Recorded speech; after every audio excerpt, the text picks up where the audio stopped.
بے نمازی کی نظر پڑے گھر میں تو برکت ختم ہو جائے، اور جس گھر میں 4 مرد ہو چاروں بے نمازی، 4 عورتیں ہو چاروں بے نمازی، یہ سارے کی سارے رات کے 12-1-2 بجے تک فلمیں دیکھیں، کامیڈی چلائیں، واٹس ایپ یوٹیوب میں لگے رہے، اور دن کے 10 بجے اٹھے، یہاں تک کہ فرشتہ آیا برکت لے کر فرشتہ واپس ہو گیا، اس کے بعد امیروں کے پاس دوڑ کے جائے کہ کمائی ہے مگر برکت نہیں ہے۔ کیسے برکت ہوگی؟ حضور کی حدیث ہے جو فجر کی نماز چھوڑے گا اس کے چہرے کا نور اللہ چھین لے گا، جو ظہر کی نماز چھوڑے گا اللہ اس کی روزی سے برکتیں ختم کر دے گا، جو عصر کی نماز چھوڑے گا اللہ اس کے بدن سے طاقت ختم کر دے گا، چاہے وہ روزانہ سیب سنترا کا جوس پیتا رہے بدن سے طاقت ختم ہو جائے گی۔ جس کو آپ دیکھ سکتے ہیں آج 18 سال کا جوان بھی ہل رہا ہے، 25 سال کا جوان کا چہرے گال کا گوشت اندر دھسا ہوا ہے، آنکھیں دھسی ہوئی ہیں، اور بہت سارے شادی سے پہلے نامرد اور ہجڑا ہو چکے ہیں۔ مشت زنی نے، اغلام بازی نے، زناکاری نے، گندی فلموں نے اسے نامرد اور ہجڑا بنا دیا ہے۔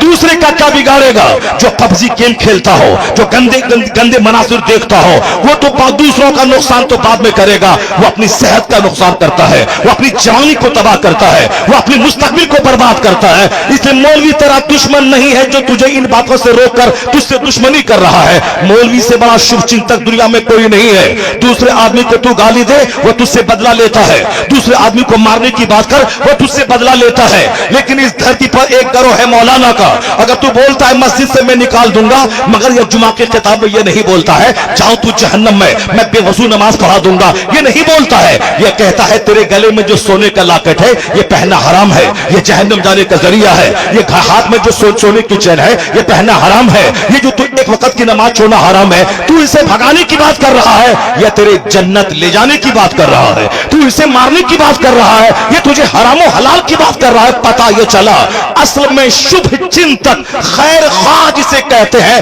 تو دشمنی کر، ان کی جگہ کے خلاف ہو جا، اسے بھگانے کی بات کر، مگر یہ تیرے جنت جانے کی بات کرتا ہے، تیری صحت کی بات کرتا ہے، تیری آبادی کی بات کرتا ہے، تو گالیاں سن کر جو تیری رحمت کی دعا کرے اس دھرتی پر نہ کوئی نیتا ہے اور نہ کوئی IAS آفیسر ہے، اگر کوئی گروہ ہے تو وہ علماء کی جماعت ہے جو گالیاں سننے کے بعد بھی تجھے جنت کا راستہ دکھاتا ہے، تجھے جنت کا راستہ دکھاتا ہے۔ یہ واحد گروہ ہے عالموں کا، اس لیے خطاب میں کبھی کوئی تمہارے خلاف کوئی بات نہیں کرتا کہ تم چاہے جیسے کرو جاؤ جہنم میں، ہم کو سے کیا مطلب ہے، نماز چھوڑ دو چلے گا، روزہ چھوڑ دو چلے گا، ایسی باتیں کوئی نہیں کرتا ہے۔ وہ ہمیشہ ہماری بدنگاہ، ہماری بدعملی پہ سرزنش کرتا رہتا ہے، تنبیہ کرتا رہتا ہے، بدعملی کی تنقید کرتا رہتا ہے۔ تو میں آپ سے کہنا چاہتا ہوں کہ آج ان علماء کی قدر کم ہو گئی، اس لیے دنیا کی ہوس ہمارے دل دماغ میں زیادہ ہو گئی، اور آج ہمارے گھر کا سب سے کمزور ٹاپک آخرت ہے۔ میڈیکل سائنس کا چرچا ہے، کرکٹ کا چرچا ہے،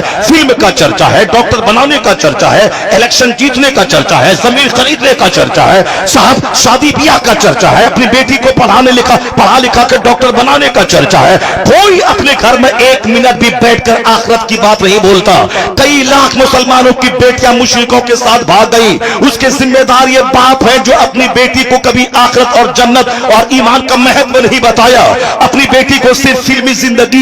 زندگی، مال والی زندگی، آسائش والی زندگی، تو پھر تو وہ آسائش کے چکر میں کافروں کے پاس جانا پڑے، وہ چلی گئی۔ آپ نے کب بتایا ہے کہ اصل میں ایمان سب سے بڑی چیز ہے؟ دنیا ملے نہ ملے اگر ایمان سلامت ہے سب سے بڑا وہ دھنوان ہے۔ دنیا کی زندگی عارضی، فانی اور وقتی ٹیمپرری ہے، اصل دائمی زندگی آخرت کی ہے۔ اگر آپ گھٹی میں پلا دیتے، اگر کوئی دشمن اس کو